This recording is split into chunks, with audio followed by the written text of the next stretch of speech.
Strangers in the Wood is an actual play series drawing elements from gothic fairy tales and 80s fantasy and sci-fi action and horror films. As such, a list of content warnings will always be made available in the description.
It is imperative in my role that I be able to guide his flock, that I be able to understand their struggle.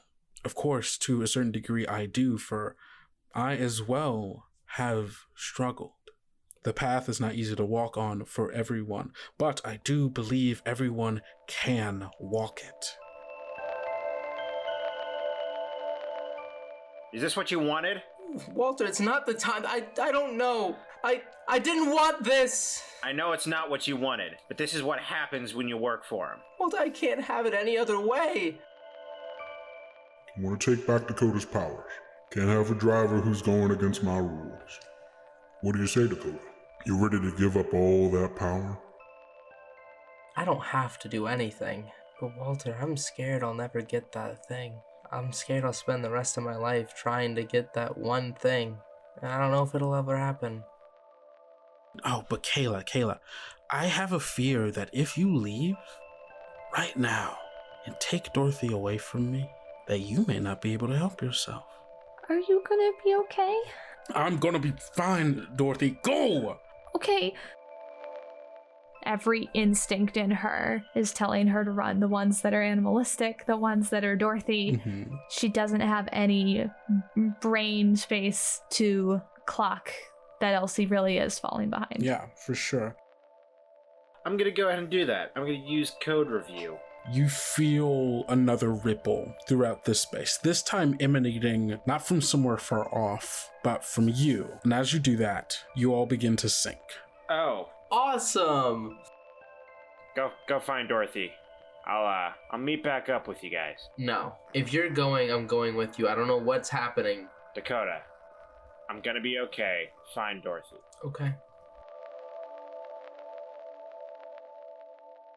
So, Dorothy, you are currently running through the labyrinthian halls of this church.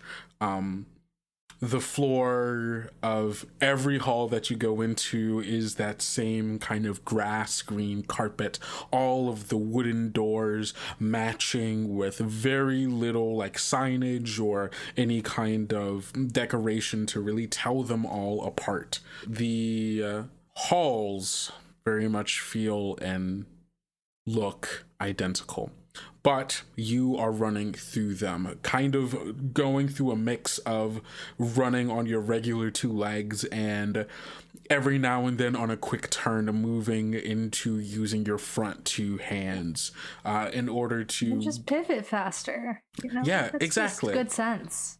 It feels natural, and to a degree where you almost don't even notice that it's happening. And so, yeah, you are running through the halls looking for any kind of escape because you know that Sister May is behind you and she is currently using some kind of strange ability that is making the floor beneath you sink like quicksand. So as you're running through these halls, how is Dorothy feeling right now? Terrified. She lost track of her friend of Elsie. She ran into Kayla and had a scary encounter there. Another person that she trusted, and now somebody who she briefly trusted has turned out to be not have her best interest in her mind at heart, and is trying to stop her. So terrified, disoriented, and just hurt about the whole encounter overall. But that's not the priority right now at all. It's just like pure adrenaline and fear. She's just trying to find a way out of this church. Understood. So you're just trying to find a way out of the church. You don't care if you run back into Dakota, Walter, then you just want to leave. Is that it? Yeah. Okay. Yeah, at this point, Understood. I need to get out of this place. So yeah, I think how to frame this a little bit. Okay, yeah. So you're still running through the halls, kind of going back and forth between using your 2 regular feet and your front hands as you're like just running, turning down the halls and such. Maybe this is stumble upon because you're looking for a clue, a way to find out. I think that makes more sense than, because you're not, I mean, you are in quote unquote immediate danger, but we've already kind of done that. And that's how you kind of got into the situation you are before. So let's do stumble upon instead. So this will be, as you're running, you coming across something that could be useful for you possibly. Okay. Awesome. 9. On a 9, a clue comes to mind and you wander off to find it unnoticed. Cool. As you're running through this place, trying to find all the different possible ways to get out of here, I think you overheard at some point during your stay here in your conversations, just like between all of the people talking, especially when you were having brunch with Kayla, Tyree, Aaron, and all of the other people, you've probably heard of the room where it happens. You know, the room. And where it happens, yeah. Yeah. I want to be in the room where it happens. Of course you want to be in the room where it happens, because, of course, that is where, you know, everybody's like, oh, that's the place where they become people again, right? They become fully human again. They remove that. And that is the safest place you can think of. And it's also a place where no one is supposed to be. And so why would she think to look for you there? And so you run off to try to find the room where it happens. And as you like kind of get that idea, yeah, I believe that you run off down the hallway, find a door that like leads to like a stairwell that goes down. And yeah, I think you just go for it. Because you're just trying to run down all these halls basically look the same to you anyway. So I think you're running off trying to find this room where you're pretty sure that she would not come to look for you. Awesome. And as you like kind of take off down this stairwell, we're going to cut over to Dakota.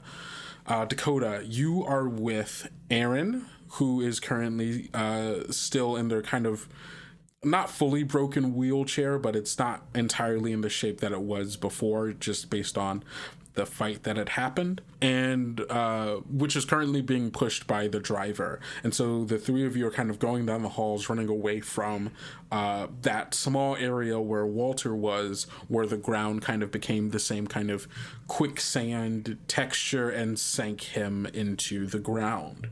What's going on through Dakota's head right now? Amongst the myriad of things that have just happened and losing and giving up, something that means a lot, the only thing that Dakota really has to cling on to at all is just finding Dorothy. That's the only thing that Dakota really has driving him right now.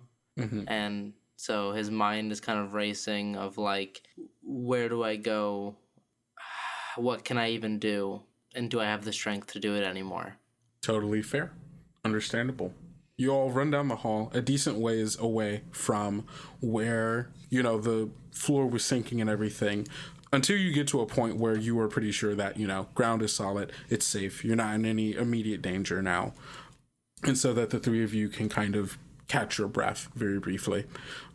Brittany kind of slumped over the wheelchair that Aaron is in, turns to look at you and says, "So what's the plan?"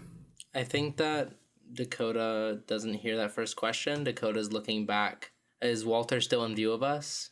I think Walter is completely underneath the ground at this point, has fully sunk. Dakota's just staring at like where Walter was.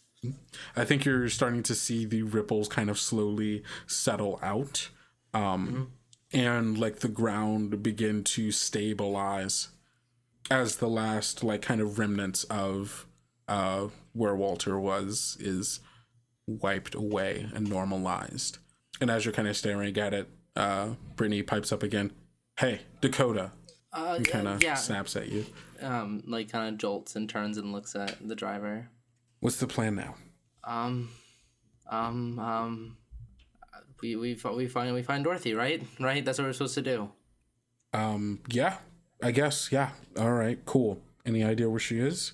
No. She has to be here somewhere, right? Yeah, I guess. Do you still? I mean, you have access to the driver's abilities, right? And you have the strengths that I had. You can track her, can't you?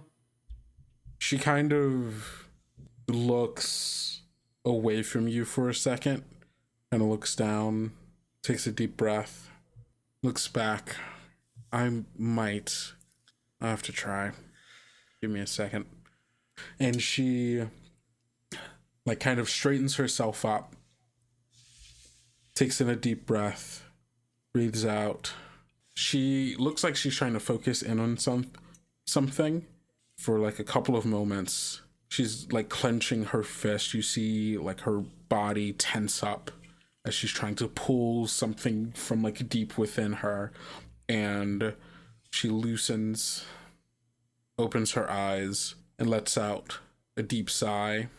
I don't have it anymore. Damn it. And you can tell that she looks like really, really frustrated about this. There's like this brief flash of anger that she just punches the wall next to her, breaks the wallpaper, leaves like a hole in the wall as like the like plaster and such just like breaks with like just the force of her punch. She pulls it out with like drywall and like dust kind of flying out from the hole that she's just made. Dakota doesn't really flinch when that happens, and puts a hand on Brittany's back and goes, it's okay. She shakes you off, like kind of almost instinctively of like, just like, don't fucking touch me. Fuck. We'll just do the old-fashioned way. It's fine. She is silent for a moment. You can tell that she's obviously like very irritated, and there's this thing that's bothering her that she's not quite voicing. She like takes a moment and is like, fine. Looks back up, walks over to the wheelchair that Aaron's in, and Aaron is like finally kind of starting to recover a little bit. It looks like they have a bit more kind of lucidity to them. And Brittany walks over, takes the back of the wheelchair, and just starts pushing it down the hallway without a word. Dakota stands in place and goes, hey. What? You don't have to help us if you don't want to. It's okay. Do you want to be here? I'm fine. That's not what I asked, Brittany. It's fine. We gotta do this thing. Gotta do it so we can get to the border cities. We do. You don't have to do anything. I am going to the border city. Dakota starts like kind of strolling forward a little bit, kind of keep trying to walk alongside Brittany, and is like, okay, but if you decide you don't want to do that, we've already dragged along someone who didn't want to be here, and I don't want to do that again.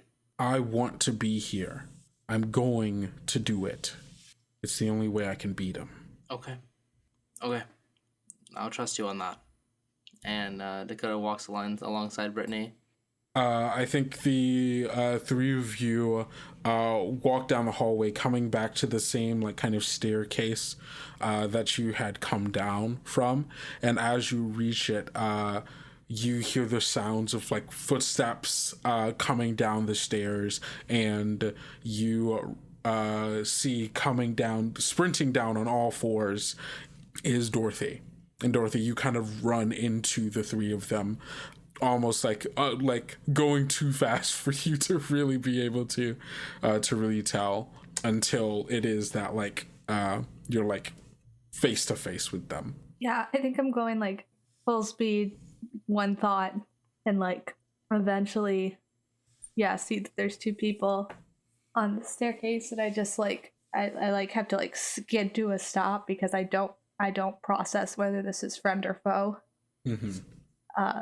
And I think you kind of like Dakota would see that in Dorothy's face for like a split second, where like she just looks up with no recognition of like who's in front of her because she's just so panicked. But like I stop, and I think having run into Dakota and the driver, I freeze because I'm still unsure about what's going on. Mm-hmm. Dakota like turns on like a dime, like to like face and like kind of in a fright. It looks over and looks down at what Dakota assumes is Dorothy. I imagine that Dorothy is kind of hunched over and morphed in ways that Dakota would be difficult to recognize a little bit. Yeah, Dorothy isn't fully a rabbit at this point. Like, there's still very few rabbit-like features about her, but yeah, most certainly she's kind of hunched over in a way that does not feel like Dorothy. Dakota like stiffens up and goes, Dorothy, and takes a few steps forward. I think I like kind of come back to like recognize who this is and all that sort of stuff, and I like stand up fully. Like, I think I realize that I'm on all fours. It's the first time that I like process that, and so I like stand up and I look over at Dakota and Brittany. Where's Walter? Dakota like kind of kneels down to eye level with Dorothy. Walter is dealing with something else inside here right now. What? Are you okay? Or why are you running? No, I'm not okay. Sister May is trying to, I don't know, trap us all here. The floor was quicksand and I lost Elsie. And... Wait, hold on, Dorothy. The floor was quicksand. What do you mean? That's what happened to Walter. Well, that was what was happening upstairs. Is all the floor was trying to suck me in, and I.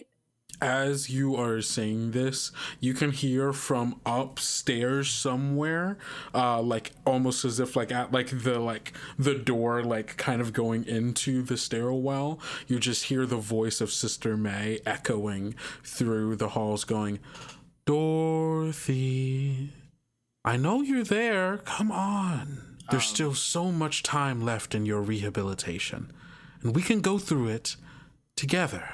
Hearing that, Dakota stands up and kind of pushes Dorothy behind him and like gets into a stance and like stiffens up to kind of face whoever's coming down the stairs.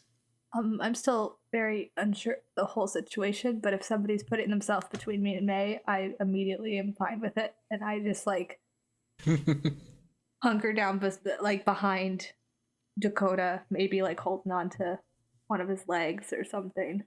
And as you are doing that, you hear like the slow kind of heels against the floor, like kind of echoing, just saying, "Dorothy, you can't get far here. There's no use in running. This church can be your salvation if you let it.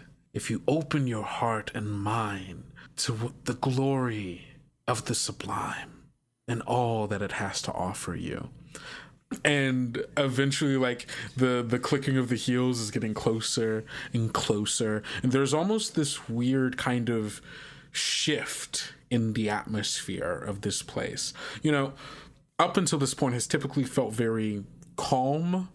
Not in like a supernatural way where it's like, this place feels very calming. I'm very relaxed right now. It just felt, it didn't feel stressful. Everything here was kind of designed and made in such a way to make you feel comfortable, almost neutral even, open to suggestion.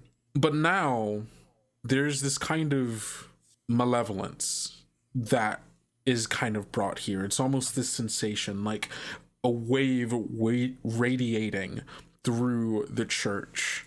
I think this kind of manifests in like ways where the walls change, the floor changes, the ceiling changes, in like very small and subtle ways that if you weren't looking, you almost wouldn't have noticed that it even happened. Where the walls, for the most part, have been pretty blank, other than like the doors here or there that you could go into. But now, like, you turn away from a wall and then you look at it again, and there's like a stained glass mirror there that was not there before.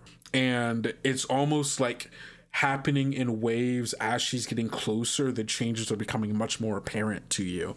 And by the time you all are face to face with her, assuming that you even stay that long, she like stands on the upper part of the like last landing right before coming down the stairs to where you all are, as she looks down on you from up there. And you can see that it kind of goes from looking like this more kind of modern church to kind of starting to resemble a kind of older, not necessary cathedral-esque look in here, but somewhere in between.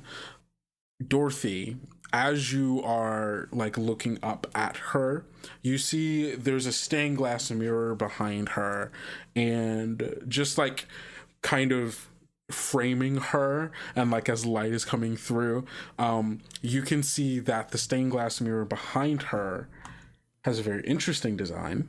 It's a mirror? It's a stained glass window, not a mirror. That's all. Okay. A stained glass window that has colorful, autumnal, intricate designs of 3 dogs with like large spiked collars and like chains dragging behind them. Huge beasts of animals, foaming at the mouth even, almost looking like they're looking out of the stained glass window down at you. Dakota, you get the feeling that as you're like in here and you're like as she's looking down at you and you're looking up at her, as she just has this very condescending smile and like a pompous look in her eye as she looks down at you. You get the sense of judgment, of pity. She's looking down at you as someone who has given up something so wonderful, so powerful, so good to do what exactly? Nothing. And she kind of just like, she stands there, she looks down at the 4 of you and says, oh. There you are, Dorothy. At that, like, Dorothy, like, just involuntarily lets out a little whimper. Dakota, I see that you have found her for me. Not for you. Dakota kind of starts, like, grinding his teeth. How disappointing. I thought that you would make quite the harbinger. But alas, you have forsaken the path. I always thought that you might have. You didn't seem like you had the look for it. Didn't have the, forgive my crassness, didn't look like you have the balls for it. Not usually my choice of words, but it feels appropriate. Hello, everybody. It's me, Kendo, here to do the mid-roll. Thank you all so much for listening to this podcast. It means so much to us that you spend any time at all during your very busy day listening to our humble little award-winning podcast. It's just a little bit more ironic every time I say it. If you are enjoying the podcast, please do not forget to rate and review us on whatever it is you're listening to us on right now. Rating and reviewing is the best way to be able to tell other people how you feel about the podcast, how you are enjoying it, and what you think people will like about the podcast, other than just telling them face to face. But, if you don't want to do that, leaving a like and review is the next best thing. You can also follow us on Twitter and Instagram at Tales Yet Told. That's TALESYETTOLD. Especially follow us on Twitter because that's where we give out most of the information about what's going on with the podcast.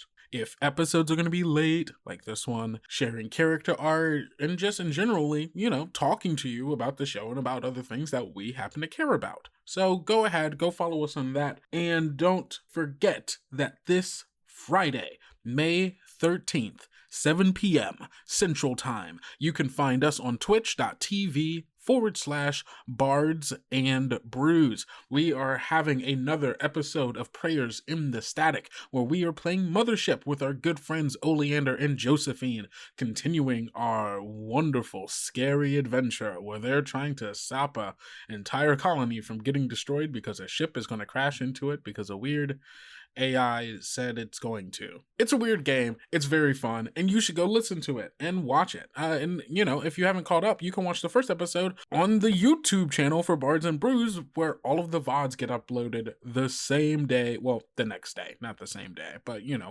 we do the best we can, And last but not least, thank you so much to the Be Gay Roll Dice Network for allowing us to be a part of their queer little family, playing our queer little games and sharing our queer little stories with all of you. They are absolutely amazing, and there's some wonderful podcasts on the network. I have an ad for them coming up, but as always, don't forget to eat enough food, drink enough water, get enough sleep, and take care of yourself, because self-care is very important. And don't forget to love yourself like we love you. Bye. Need a new gay found family podcast? We're a queer-led actual D&D play... Nope. We're a queer-led actual play D&D podcast of four best friends who are currently playing... Hold on. We're a bunch of queers playing D&D for a podcast. We're lifelong friends. We have space travel, magic technology, heist, horses, and a really gooey goblin. I'm stealing all of your stuff. I'm just going to say this entire ad. We have great bonus content with the first episode of each arc available for free. And the entirety of the first arc, the Bone Rattlers. Each art is set in a... Excuse me. Each art is set in an in-universe history podcast about each planet in the planetary system. There's more than one. We have a bunch of episodes available for binging and wonderful characters to fall in love with and hate, including some jank horses. We have multiple arcs out that follow the story of Val, a Triton. 10. Okay. Val the Triton, an interplanetary criminal and MLG gamer. Horse rider extraordinaire. Xerxes, a murderous demon that likes to wear dad hats. And sometimes rides a nightmare horse. Patches, a part-time old lady, full-time ooey gooey cyborg goblin, and her trusty rusty steed, Horus. and Adam, the small boy technomancer, and their journey as they grow and discover the truth to their pasts. I was going to be mad because I didn't do a character voice, and then I was like, no, I did. Magic Dagger, if the true treasure isn't friendship, I'm gonna be mad. I'm gonna be mad. If treasure true, friendship bad?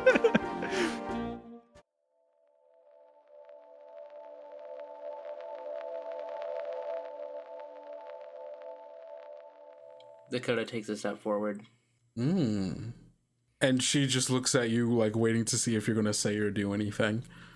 I don't need you or the stranger to tell me what I am or what I can't be. And you have no right to say that to Dorothy. You have no idea who you are, that you need him to tell you who you are. Oh, Dakota, I know who I am. And it is through him that I have found who I am. Sometimes all it takes is a little bit of guidance, a little bit of prodding in the right direction, for the path in front of you to be illuminated, for the path in front of you to be shone upon with the light of wisdom and brilliance. I see what vision he has for this world, and he has deemed it that I may be a part of that vision, that I might help people find out who they truly are, who they truly should be, and what they can offer to this world and to everyone else. You're just children, still trying to find your way in this world, and despite the fact that a path has been shown in front of you, despite that the fact that a good path has been shown to you, a path of worth, a path of security. The only path you've ever shown me was bad and sad and terrible, and I don't want that path. That path was not here, dear Dorothy. That path is back to the place that you say you want to go. No, the only other path that I've seen is through that horrible school, this horrible church, this horrible place. I want to go back. That future you showed me, that's mine. And I can't have that here. Well. No. Stop talking. We don't need your stupid ideas of what it means to be worth something here. All you do here is hurt people and pretend you're doing something for them. Is that it? Is that your tantrum?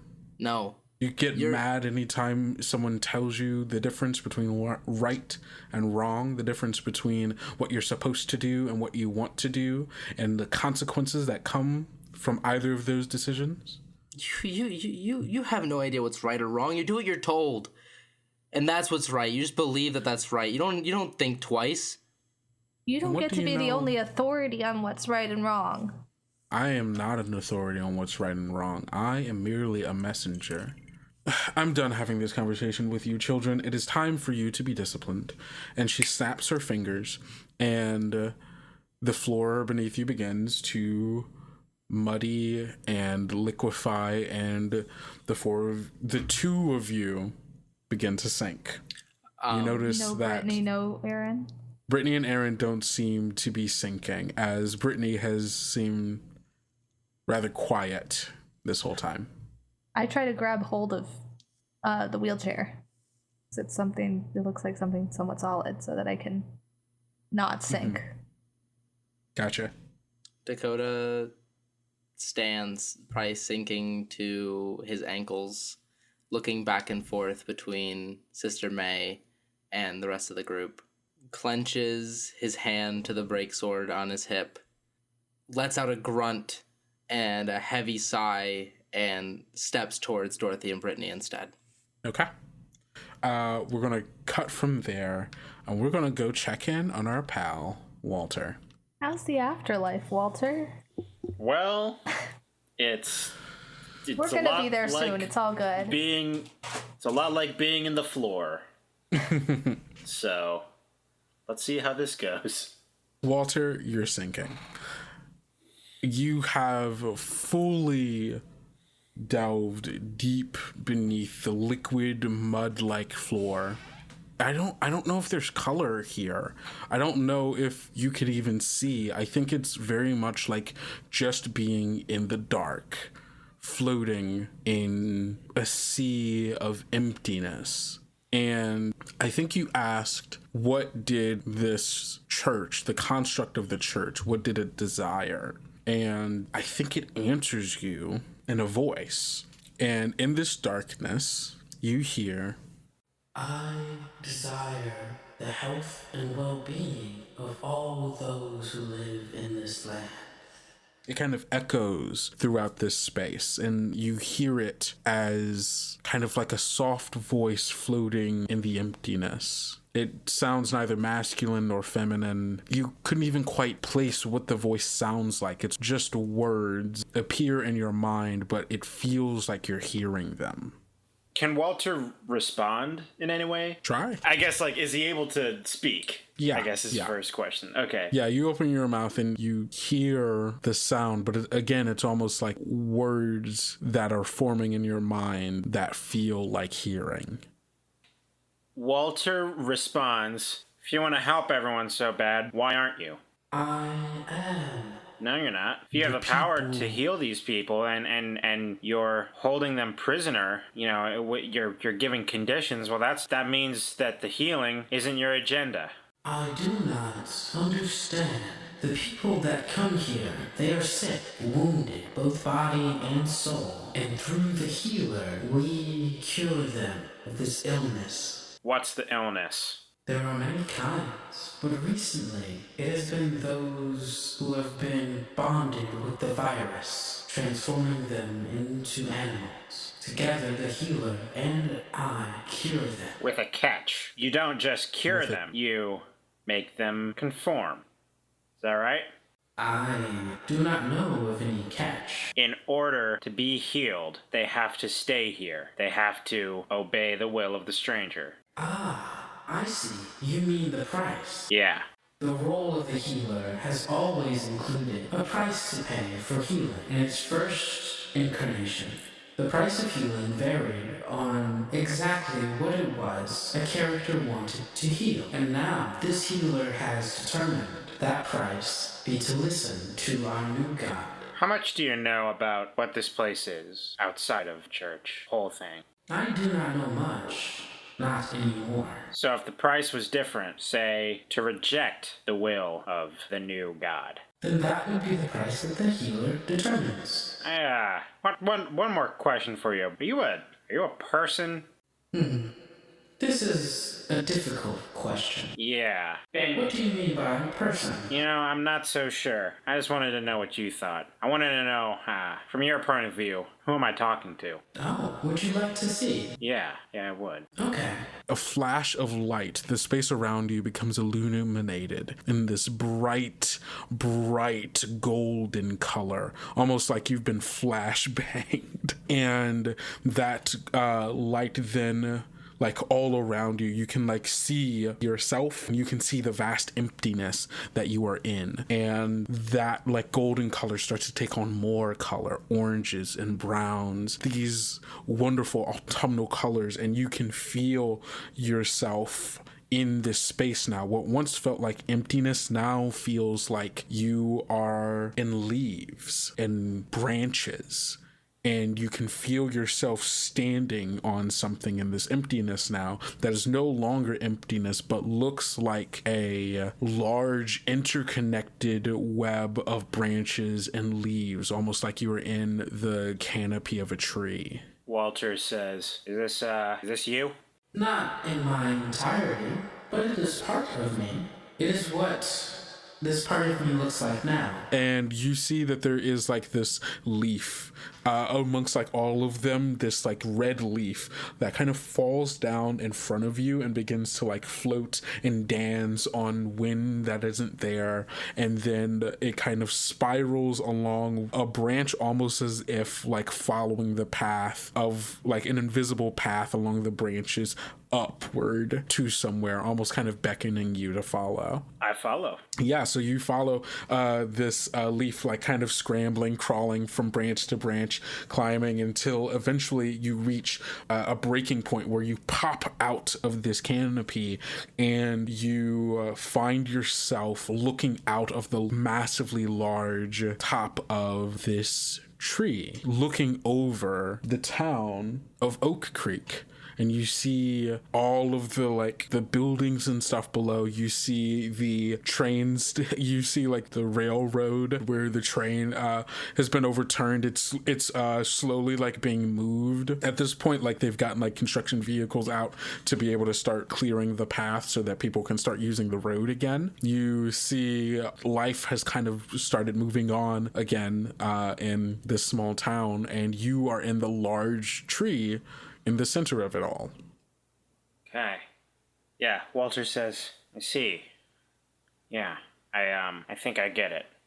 Do you? What do you get? I don't understand the exact ins and outs, the complete details, but you're a part of it. You're connected to it all. In a way, my root system does go rather far out into the sublime. Yeah. You say this is what you are now, yeah? So that means in the past you've changed. Or would it be more accurate to say you've been changed? I have been changed, if that is what you mean. That someone has forced this change upon me? Forced feels like the wrong word, but it feels like the word you are insinuating. How do you feel about that? Do you feel? I don't have any particular feelings about it. The role has passed on to another. And so I must do as all other sources must do. Exist to provide power. Sources, huh? Yes. I see. Every harbinger has a source. How many are there?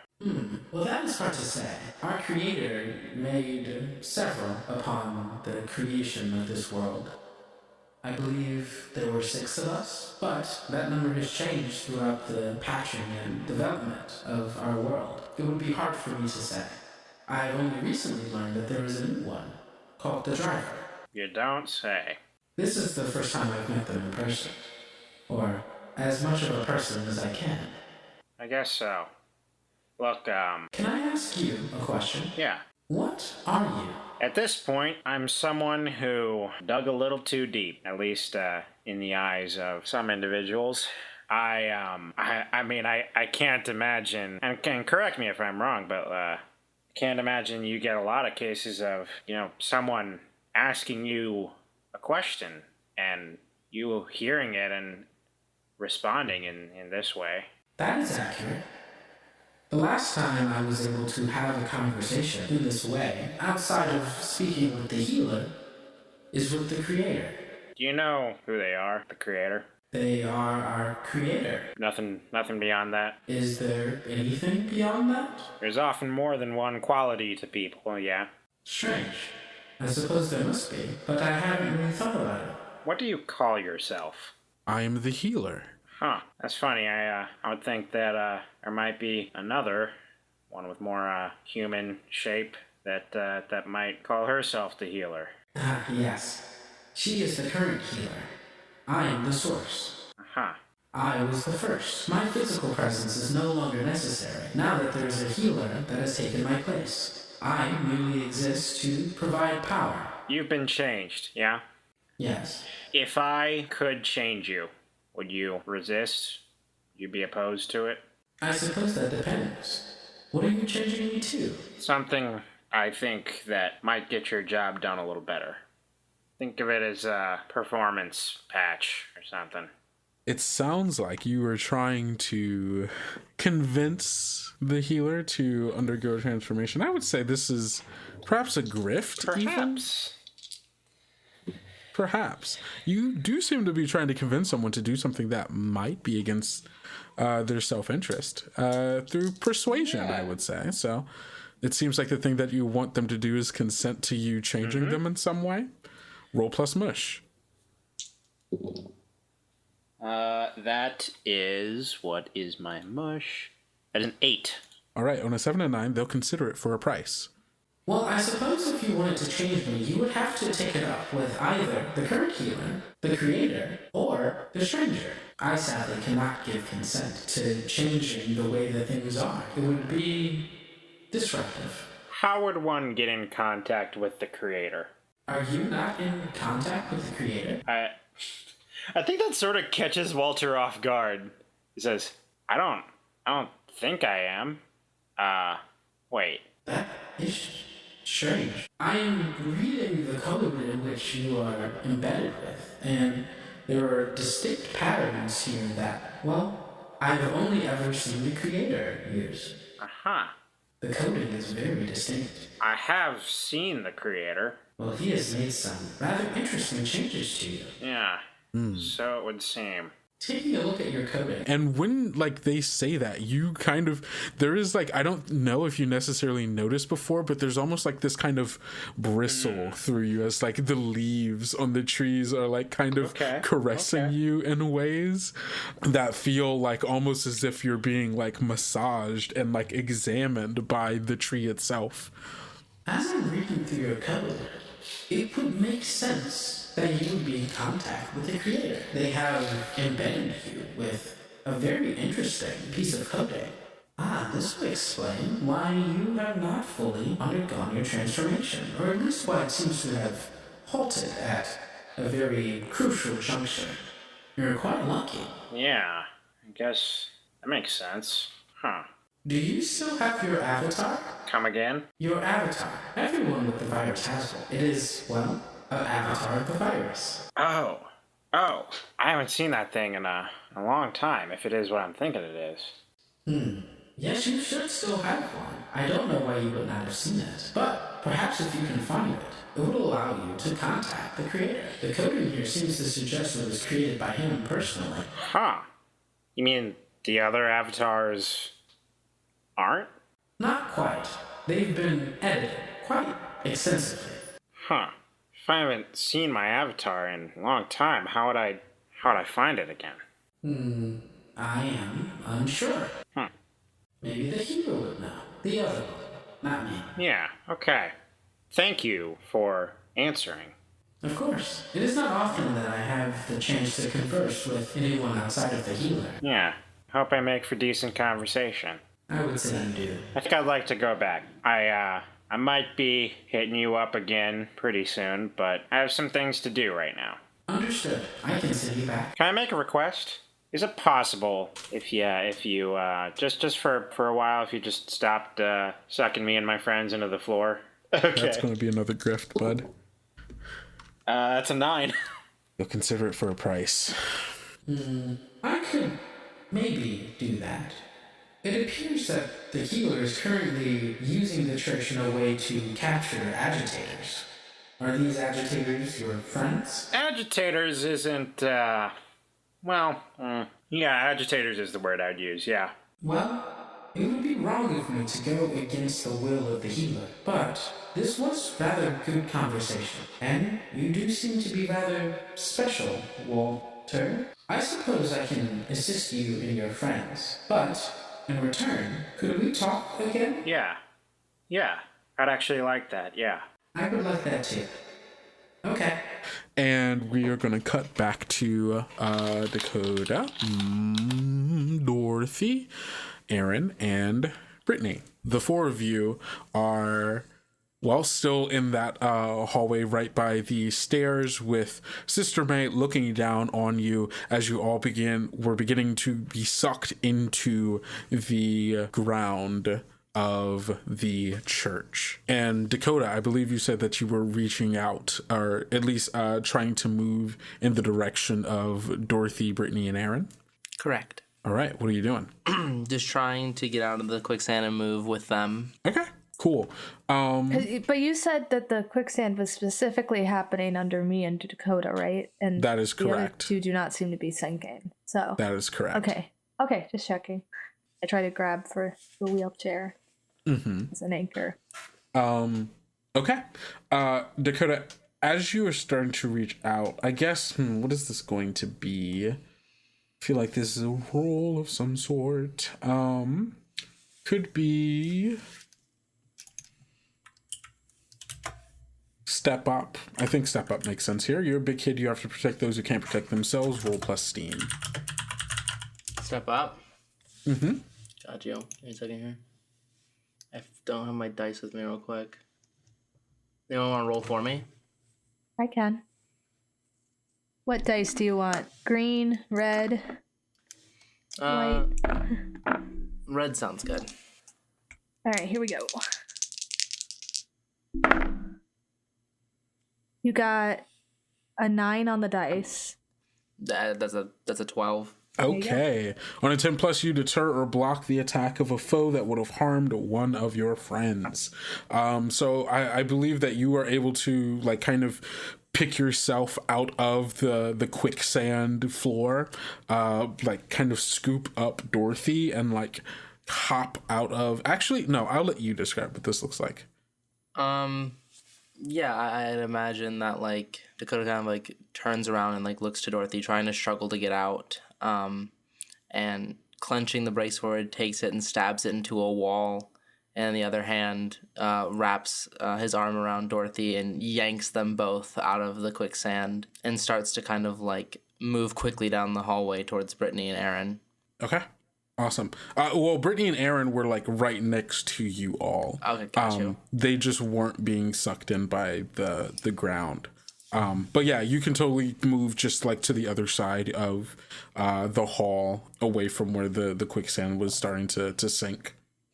And as you're doing that, Dakota, you get the sense, like, as you're, like, picking up Dorothy, like, stabbing into the wall, like, hopping over the thing, moving through this space, it feels like you're able to do it with no issue. But as you do, you can't help but get the feeling that you're, like, moving through water as you are. Like, almost the air is thicker, even. It's like, it's just a very weird sensation, as if you were like running like through like the bottom of a pool. But you're able to get over to that other side and away from the quicksand, and you see that Sister May kind of looks almost amused as you are doing that. And she says, "It's useless to struggle." And you start to feel like the ground, like where you were, like where you just landed, begin to start sinking as well. And it's as that is starting to happen, as you're like, you can feel like the kind of sloshing underneath the soles of your boots, you it just kind of stops all of a sudden, where it starts to liquefy and then it hardens like back into floor. And as you're like kind of like, whoa, okay, that's weird, the ceiling above Sister May begins to liquefy, and Walter, you fall down from the ceiling right onto the head of Sister May. Hang on, I fall onto her head. Yes, like right. She doesn't expect. She's shocked. She like kind of like, oh, what? And like tries to start grabbing at you, and yeah, you fall right on top of her head. Fucking burrow in your hair. Yeah. She's gonna try to grab you and like throw you and like rip you off and throw you against the wall. She can fucking try. Yeah, why not? Okay, I'll just like. Are you doing something? What would this roll even be like? Well, I would say brace yourself, but you don't. I kind of feel like this would just be like a steam roll, just like a. I mean, that yeah, is okay. brace yourself. So you prepare yourself for just incoming harm. Flat. Oh, I guess. No, because she's about to throw you against a wall, which would be incoming harm. And your way of blocking this is just Walter's to like dig deeper right into now, her scalp, which is. Has always historically gone great. Yeah.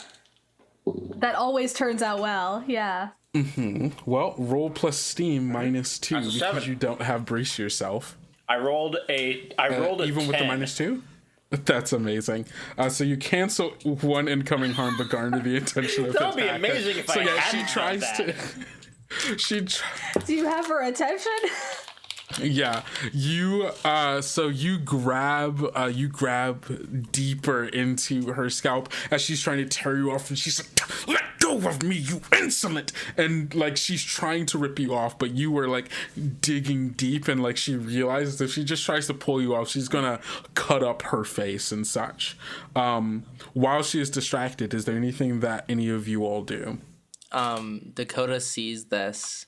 He's like, "Walter," and then sets like kind of has like said something with Brittany, and leaves the break sword in the wall, and sprints at Sister May and just hauls a punch into her stomach. Yo, okay. Well, it sounds like you're doing hurt. When all is fails, you can hit something. Describe how you attack, which you've done. Roll plus steam.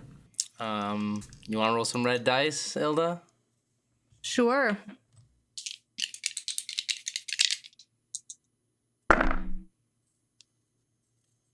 That's a 5 plus 3, so it's an 8.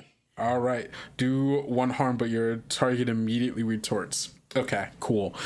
So you punch her in the gut, and like she like reels over in pain with like Walter on her scalp.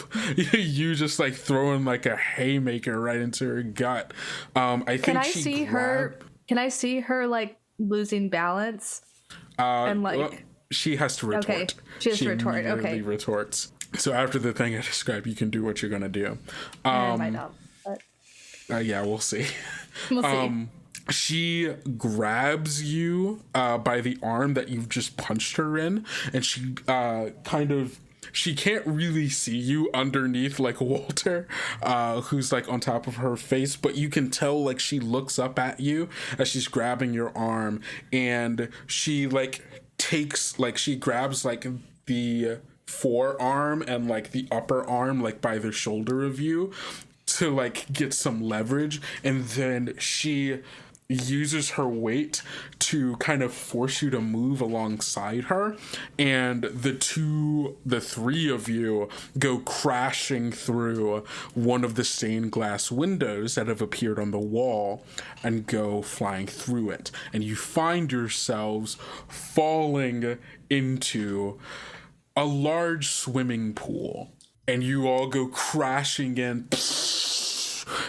into the water, and like all of you like kind of flailing about. I mean, Walter, you might still just be kind of grabbing onto her arm, but yeah, Dorothy, you just see them go crashing through this window, and you can hear on the other side of the window like the whistling of a lifeguard and like the sounds of people. I'm gonna look over at Brittany and Aaron. What are they looking like? Having witnessed all of this. I think you're seeing Brittany turn, taking Aaron with her, starting to move to run down the hall. Like back out of the way that they had originally came. Where are you going? She does not answer you. Wait up! I run after her.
Be gay.